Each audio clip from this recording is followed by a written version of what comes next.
बरेच दिवस झालं प्रत्येकाचे सगळ्यांचेच जवळजवळ कॉल येत आहेत की सर आपल्या सगळ्यांचा लाडका बकासूर तो नक्की कुठल्या मैदानामध्ये दिसेल आणि बकासूरची तब्येत कशी आहे.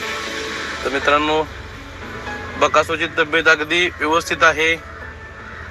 बकासूर पूर्णपणे रिकवर झालेला आहे आणि तुमच्या सगळ्यांच्या भेटीला बकासूर आज यदगावच्या मैदानामध्ये तुम्हा सगळ्यांना पळताना दिसेल.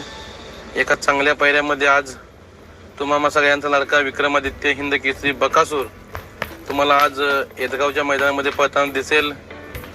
ज्यांनी ज्यांनी बकासूरती नितांत प्रेम केलं त्या सगळ्यांना माझी विनंती आहे की आपण सगळ्यांनी त्या ज्याला आपण देव म्हणतो तो बकासूर, त्या बकासूरवरती प्रत्येकाने मनोभावे आज प्रार्थना करा की तुम्हा सगळ्यांचा लाडका बकासूर परत एकदा कमबॅक करून या बैलगाडी क्षेत्राची जी आलेली मरगळ तो परत एकदा दूर करेल.